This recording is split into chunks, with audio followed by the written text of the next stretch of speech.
In Malawi, the UN Refugee Agency is helping thousands of Mozambican refugees return home after 3 years in the Luwani refugee camp.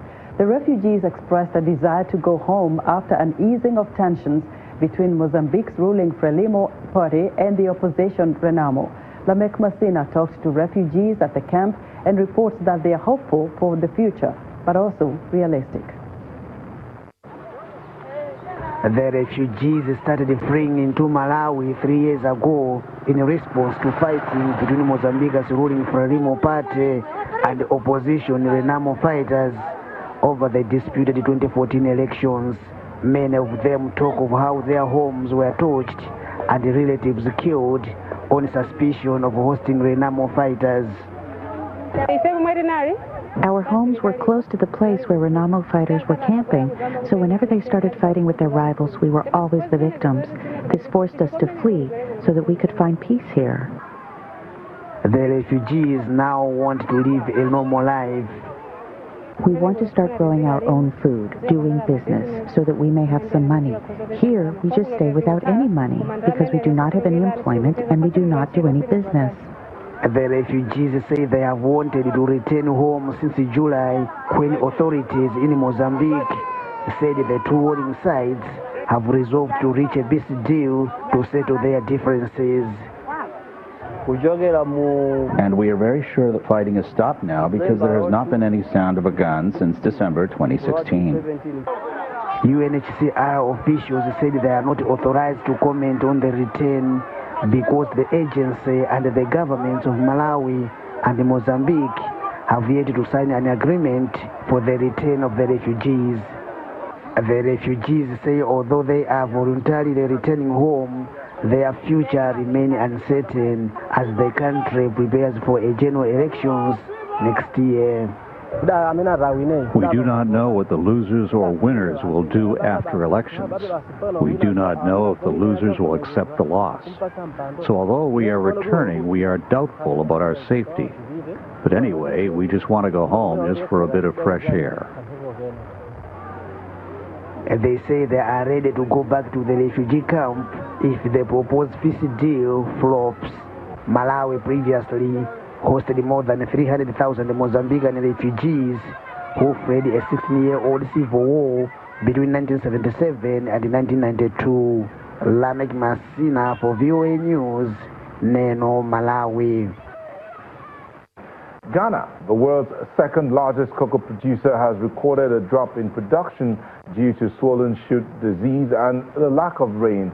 But this has not dented the forecast for global output of 4.8 million tons for 2018-2019. This is according to the International Cocoa Organization. However, Ghanaian authorities have launched a program to address the decrease and increase output. Cocoa is the main agricultural export of Ghana, with its yearly production putting the country as the second largest cocoa exporter in the world. However, rising cases of swollen shoot disease and a lack of rain are taking a toll on output. From a previously forecast production of 900,000 tons, same as the previous season, current statistics show a reduction to about 850,000 tons. But the drop is not having much of an impact on the International Cocoa Organization's forecast for global output for about 4.8 million tons for 2018 to 2019.